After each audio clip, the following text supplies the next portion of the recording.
ਸੋ tourist ਵੀਜ਼ੇ ਕਈ ਤਰੀਕੇ ਦੇ ਹੁੰਦੇ ਆ। ਸਬ ਕਲਾਸ 600 ਦੇ ਅੰਡਰ ਜਿਹੜੇ ਆਉਂਦੇ ਆ, ਅੱਜ ਅਸੀਂ ਉਹਦੀ ਗੱਲ ਕਰਾਂਗੇ। We will be generally talking about ਵੀ ਡਿਫਰੈਂਟ ਟਾਈਪਸ ਦੇ ਟੂਰਿਸਟ ਵੀਜ਼ਾਸ ਕਿਹੜੇ ਹੁੰਦੇ ਆ।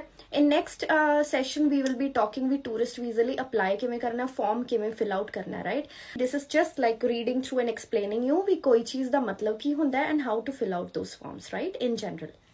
ਸੋ the first one is tourist stream outside Australia. ਜਦ ਤੁਸੀਂ ਆਸਟ੍ਰੇਲੀਆ ਤੋਂ ਬਾਹਰ ਹੁੰਦੇ ਹੋ ਉਦੋਂ ਇਹ ਵਾਲਾ ਵੀਜ਼ਾ ਅਪਲਾਈ ਕਰ ਸਕਦੇ ਹੋ, ਰਾਈਟ। ਇਸ ਦੇ ਥਰੂ ਤੁਸੀਂ ਆਸਟ੍ਰੇਲੀਆ ਦੇ ਵਿੱਚ ਐਜ਼ ਅ ਟੂਰਿਸਟ ਆ ਸਕਦੇ ਹੋ, ਆਪਦੇ ਫਰੈਂਡਸ ਨੂੰ ਮਿਲ ਸਕਦੇ ਹੋ, ਘੁੰਮ ਫਿਰ ਸਕਦੇ ਹੋ, ਕੋਈ ਹੌਲੀਡੇ ਲਈ ਆ ਸਕਦੇ ਹੋ, ਰਾਈਟ। ਇਹ up to you can get up to 12 months of stay. So 3 months 6 months 12 months ਇਸ ਦੇ ਅਕੋਰਡਿੰਗਲੀ ਤੁਹਾਨੂੰ ਵੀਜ਼ਾ ਦਿੱਤਾ ਜਾਊਗਾ for any of these durations. ਜਦ ਤੁਸੀਂ ਆਊਟਸਾਈਡ ਆਸਟ੍ਰੇਲੀਆ ਤੋਂ ਅਪਲਾਈ ਕਰਦੇ ਹੋ ਇਹ ਵਾਲੀ ਸਟ੍ਰੀਮ ਲਈ ਤਾਂ ਤੁਹਾਨੂੰ ਸਿਰਫ $190 ਪੇ ਕਰਨੇ ਪੈਂਦੇ ਆ ਫॉर द ਫੀਸ। ਨਾ ਇਹ ਵੀਜ਼ਾ ਜਦ ਤੁਸੀਂ ਅਪਲਾਈ ਕਰ ਰਹੇ ਹੋ ਇਟ ਇਜ਼ ਇੰਪੋਰਟੈਂਟ ਕਿ ਤੁਸੀਂ ਆਊਟਸਾਈਡ ਆਸਟ੍ਰੇਲੀਆ ਤੋਂ ਅਪਲਾਈ ਕਰਦੇ ਹੋ। ਜਦ ਤੁਸੀਂ ਐਪਲੀਕੇਸ਼ਨ ਲੌਂਚ ਕਰਦੇ ਹੋ and when you are paying your fees, ਉਸ ਟਾਈਮ ਤੁਸੀਂ ਆਸਟ੍ਰੇਲੀਆ ਤੋਂ ਬਾਹਰ ਹੋਣੇ ਚਾਹੀਦੇ ਹੋ, right. So that's why when you apply for tourist visa, ਜਦ ਤੁਸੀਂ ਆਸਟ੍ਰੇਲੀਆ ਦੇ ਵਿੱਚ ਹੁੰਦੇ ਹੋ ਜਿਹਦੀ ਸਬ ਕਲਾਸ ਹੈ 600, ਰਾਈਟ, ਉਹਦੇ ਵਿੱਚ everything is same, right, more or less the things are same। ਇਹਦੇ ਚ the pricing is different। ਉਹਦਾ ਜਿਹੜਾ cost ਹੁੰਦਾ $475 ਹੁੰਦਾ instead of 190। ਅਗਰ ਤੁਸੀਂ ਆਸਟ੍ਰੇਲੀਆ ਦੇ ਵਿੱਚੋਂ and you are on another visa ਜੋ ਕਿ expire ਹੋ ਰਿਹਾ, and you see ਤੁਹਾਡੇ ਕੋਲ ਕੋਈ ਹੋਰ option ਨਹੀਂ, ਉਸ ਦੇ ਕੇਸ ਚ ਵੀ ਤੁਸੀਂ ਇਹ ਵਾਲਾ ਵੀਜ਼ਾ ਅਪਲਾਈ ਕਰ ਸਕਦੇ ਹੋ।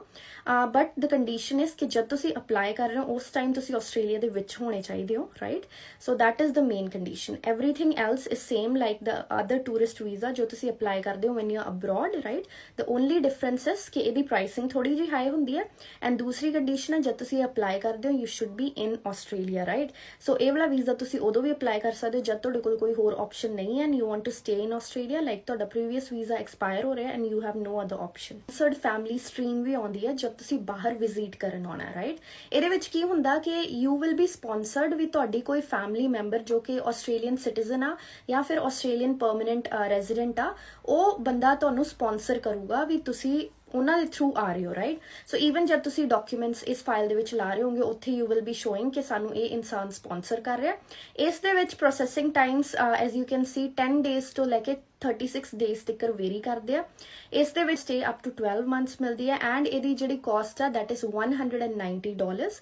ਹਾਊਐਵਰ ਜਿਹੜਾ ਤੁਹਾਡਾ ਸਪਾਂਸਰ ਆ ਉਹਨੂੰ ਕਿਹਾ ਜਾ ਸਕਦਾ ਵੀ ਕਿ ਉਹ ਕੋਈ ਬੌਂਡ, ਉਹ ਸਿਕਿਉਰਿਟੀ ਬੌਂਡ ਡਿਪੋਜ਼ਿਟ ਕਰਾਉਣ ਆਪਦੀ ਸਾਈਡ ਤੋਂ, right. That is another thing. ਜਦ ਤੁਸੀਂ ਇਹ ਵੀਜ਼ਾ ਅਪਲਾਈ ਕਰ ਰਹੇ ਹੋ ਉਸ time you should be outside Australia, ਤੇ ਜਦੋਂ ਇਹ ਵੀਜ਼ੇ ਤੇ ਡਿਸੀਜਨ ਆ ਰਹੀ ਹੈ ਉਸ ਟਾਈਮ ਵੀ you should be outside Australia, right.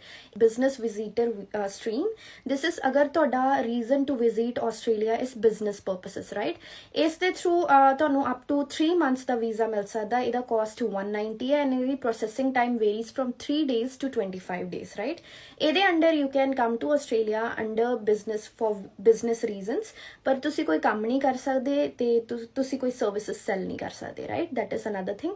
ਜਦ ਤੁਸੀਂ ਇਹ ਵਿਜ਼ਿਟਰ ਵੀਜ਼ਾ ਅਪਲਾਈ ਕਰਨਾ ਉਸ time you should be outside Australia, ਤੇ ਇਸ ਵੀਜ਼ੇ ਦੇ through you could be allowed to come to Australia ਇੱਕ ਵਾਰੀ ਜਾਂ ਮਲਟੀਪਲ ਟਾਈਮਸ, ਰਾਈਟ। ਤੁਹਾਨੂੰ ਮਲਟੀਪਲ ਐਂਟਰੀਜ਼ ਵੀ ਮਿਲ ਸਕਦੀ ਹੈ।